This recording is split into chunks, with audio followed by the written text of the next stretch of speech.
Assalamualaikum warahmatullahi wabarakatuh. Kembali lagi bersama saya Siti Maria.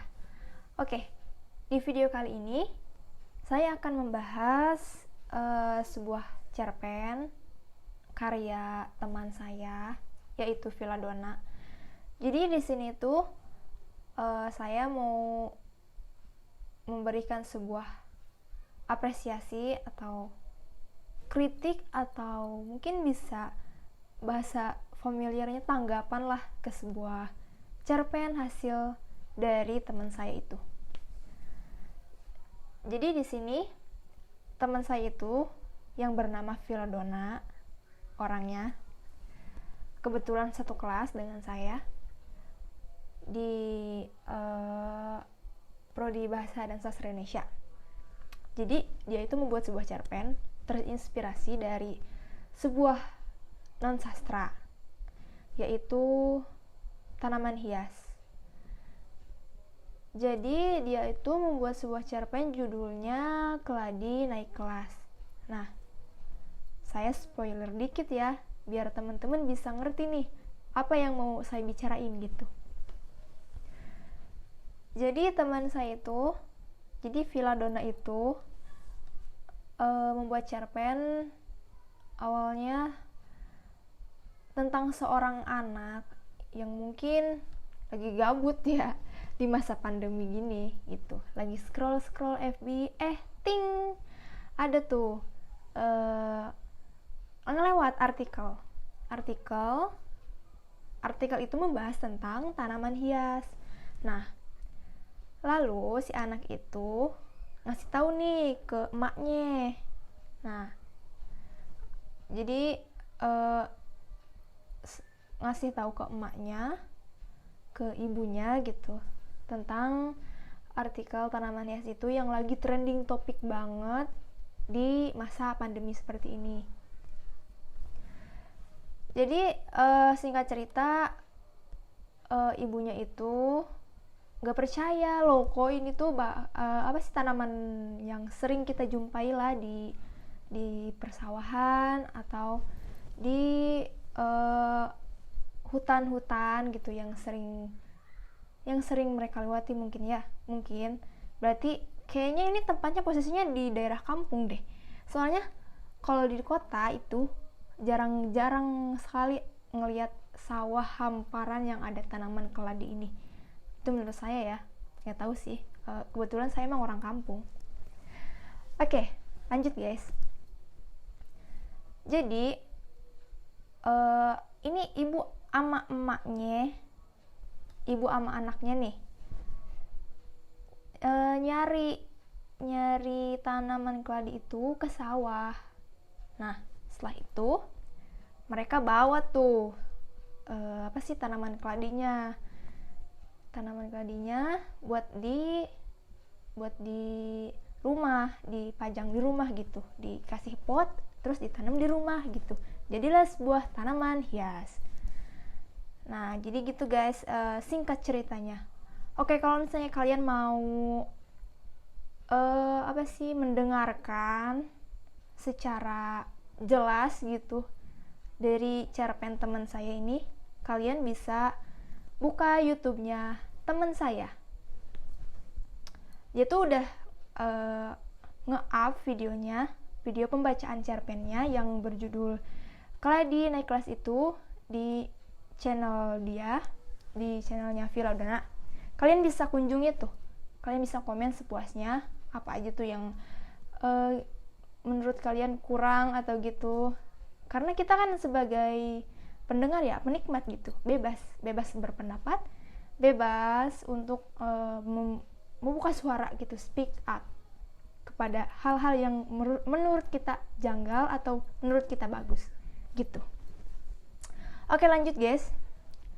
Jadi di sini saya akan membandingkan salah satu dari ceritanya. Kalau kalian punya waktu, pokoknya harus baca dulu ya, biar kalian lebih ngerti apa yang saya sampaikan gitu tuh. Jadi di cerita ini guys, si Nadira itu si Nadira itu pergi malah mau nanam tanaman hias. Nah kan pokoknya sepenggalannya gini, saya bacain dulu ya. Mah, lihat ini artikelnya membahas tentang tren menanam tanaman hias, ucap Nadira seraya menyerahkan gawai miliknya pada sang ibu. Alah, basi, palingan tentang tanaman-tanaman mahal yang punya khasiat kan? Tanya ibu membenarkan kacamata di hidungnya. Ih mama, ini loh, coba mama baca dulu. Loh, ini bukannya tanaman yang tumbuh liar di dekat sawah ya? Kok bisa jadi tanaman hias? Tanya ibunya kaget. Iya mah, banyak orang yang nyari tanaman liar di dekat sawah. Sudah seperti selebriti aja tanaman kaldi ini, sampai ke tengah hutan pun dicari. Jelas Nadira. Oke, segitu dulu ya. Jadi di sini biasanya ya, kalau gue sendiri ya mungkin gitu. Biasanya kalau kita udah menemukan atau udah familiar dengan sesuatu, kita malah apa sih? Gitu loh. Tanaman gini doang loh. Kayak kita mah udah dari dulu udah pernah lihat kali tanaman kayak gini mah. Nah, itu kalau menurut gue ya, jadi kita nggak usah susah-susah nyari tanaman hias ke sawah gitu, karena kita emang udah tahu tanaman ini doang gitu. Jadi kayak bukan sesuatu yang wah gitu. Nah, sedangkan biasanya seseorang itu mengoleksi sesuatu yang punya keunikan tersendiri gitu. Jadi kalau menurut gue ya ini kurang masuk akal, mungkin bisa dibilang gitu, atau secara lembutnya kurang sinkron gitu sama ceritanya, sama cerita selanjutnya gitu. Oke, pembahasan yang kedua. Tadi pembahasan yang pertama ya guys. Yang kedua itu ada sebuah kutipan atau sebuah kalimat yang menurut saya janggal ya. Ketika mereka tuh ngambil tanaman di sawah. Nah yang ini nih, gue bacain ya. Nadira kemudian bersiap untuk mengambil tanaman dengan ukuran yang cukup besar itu. Tetapi sebelum ia mengambilnya, ibu terlebih dahulu mengingatkannya untuk mengambil tanaman berukuran kecil saja. Lalu pembahasan ke sana. Kalau menurut gue ya, di sini tuh kurang alasan. Kenapa si Nadira harus ngambil yang ukuran kecil? Kenapa yang enggak yang gede aja? Yang gede kan secara di tanaman hias itu yang lagi naik daun, itu tuh bisa berkisar puluhan juta rupiah kalau dijual, kalau dia bisnis kan gitu. Nah, jadi kenapa dia ngambilnya yang kecil gitu tanamannya? Kenapa yang gede aja nih buat gue jual gitu? Kalau pemikiran orang-orang suka bisnis mungkin gitu ya. Nah, terus di sini juga nggak dijelasin alasannya kenapa si Nadira ini harus mengambil tanaman yang berukuran kecil saja. Kenapa? Di sini nggak dijelasin. Nah, itu kekurangannya ya guys. Lalu kekurangan selanjutnya, bukan kekurangan ya, apa sih tanggapan selanjutnya, mungkin bisa dibilang kayak gitu, tentang kerumunan. Oke, gue bacain di sini gue bacain dulu ya. Jadi sesampainya ibu dan Nadira di sawah, mereka kaget bukan main. Sudah banyak orang di sana berebut mengambil tanaman-tanaman itu. Tidak sedikit orang mengatakan kalau jika dijual kembali harga tanaman ini cukup tinggi dan menguntungkan. Benar-benar seperti selebriti tanaman ini.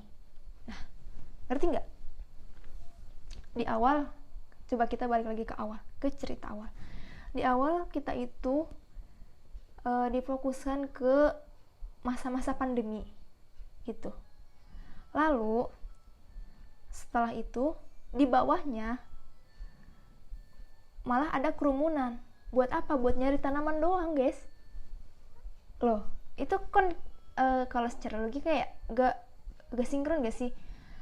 Soalnya kayak gini, sekarang aja kalau pandemi pasti ada dong artikel-artikel yang lainnya yang menjelaskan tentang menghindari kerumunan. Nah, dari situ mungkin salah satu kekurangannya ya. Kalian bisa explore sendirilah persepsi kalian kayak gimana. Mungkin ini persepsi saya, tapi setiap orang punya persepsi masing-masing. Lanjut. Selanjutnya itu yang terakhir, masuk ke paling terakhir, penutupnya. Mungkin ini sebuah penutup dari cerpen karya teman saya itu. Jadi di sini ada, jelas ibu pada Nadira, kemudian merangkulnya. Tidak disangka-sangka tanaman keladi yang sering tumbuh liar dan dianggap sebagai hama, sekarang malah banyak dicari penggemar tanaman hias. Bahkan, orang yang tidak menyukai tanaman hias pun rela mencari untuk dijual lagi. Pikirin guys. Tanaman keladi dianggap sebagai hama. Masuk akal nggak? Emang tanaman keladi itu hama ya? Bukannya hama itu adalah kayak serangga, kayak gitu yang apa sih, yang berupa hewan mungkin? Kalau hama itu kan kayak mengganggu nggak sih gitu buat kesuburan tanaman itu gitu. Misalnya nih, kita nanam padi, terus banyak hama kayak belalang, serangga, tikus, itu kan dulu termasuk hama. Kalau keladi itu masuknya hama nggak sih? Nah, pertanyaannya di situ. Kayaknya kalimatnya ambigu gitu. Ambigu gitu. Kalau menurut gue itu mah. Jadi ya kalian bisa explore sendirilah. Oke, selanjutnya kita lihat dari teori sastranya ya guys. Sebenarnya gue juga belum paham sih tentang teori sastra, tapi gue udah baca-baca sedikit dari sebuah buku sebagai pedoman gue. Nih, kita nggak? Nih, judulnya Prinsip-Prinsip Kritik Sastra, karya Rahmat Djoko Pradopo. Jadi guys, di sini tuh dijelasin kesusastraan itu adalah seni bahasa yang meliputi beberapa soal. Kepandaian seni yang dipergunakan orang jika ia hendak menyatakan yang seni, indah, dan permai dengan bahasa sebagai alatnya. Semua pelajaran mengenai kesusastraan. Lalu jumlah karangan, buah tangan, dan buku yang baik serta berguna untuk kesusastraan. Jadi guys, dalam buku ini kita tuh diberi pengertian kalau sastra itu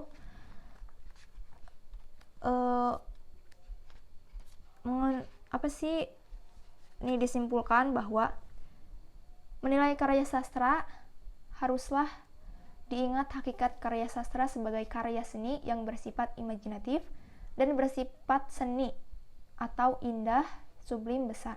Di samping itu, perlu diingat pula fungsi hakikat karya sastra, menyenangkan dan berguna. Maka karya sastra yang bernilai ialah karya sastra yang banyak menunjukkan daya cipta, keaslian cipta, indah, sublim, dan besar, hingga akibatnya bersifat menyenangkan dan berguna. Kalau di kaitin sama cerpen yang tadi guys, cerpen yang tadi tuh kalau menurut fungsi hakikat karya sastranya menyenangkan dan berguna, kalau menurut gue ya ini tuh menyenangkan, nggak ada apa sih ya, kayak ngalir aja gitu, kayak kehidupan sendiri gitu, kayak menyenangkan. Hidup tuh menyenangkan, seperti menanam tanaman hias. Mungkin si Nadira sama orang tuanya ini kan penyuka tanaman hias, jadi menyenangkan buat mereka dan berguna. Setelah kita baca ini, berguna nggak buat kalian? Makanya baca dulu deh cerpennya. Jadi di sini tuh kita bisa tahu, bisa ngerti apa aja sih yang langkah-langkahnya gitu buat nanam tanaman hias di pot gitu. Nah, kalian bisa dapat ilmu itu dengan membaca cerpen ini. Kalau kalian nih jenuh baca yang langsung langkah-langkah menanam tanaman hias. Kalau kayak gitu jenuh gak sih? Jadi kita tuh apa sih, males lah bacanya juga. Nah kalau dibuat sebuah cerpen, mungkin kalian bisa berimajinasi gitu, berimajinasi. Sedangkan menurut hakikat karya sastra harus bersifat imajinatif dan bersifat seni. Nah berarti ini udah bersifat imajinatif dong kalau kita baca gitu. Jadi kita bisa menghayal dulu nih, oh si Nadira tuh kayak gini, oh tanaman hiasnya tuh kayak gini, oh ukurannya segini, nah si ibunya tuh kayak gini. Nah jadi kita bisa menghayalkan itu semua. Oke guys, mungkin sekian dari saya. Kita lanjut lagi di next episode. Semoga bermanfaat. Jadi kesimpulannya bahwa karya sastra itu yang bersifat menyenangkan dan berguna. Oke? Ditutup. Wabillahi taufiq wal hidayah. Wassalamualaikum warahmatullahi wabarakatuh.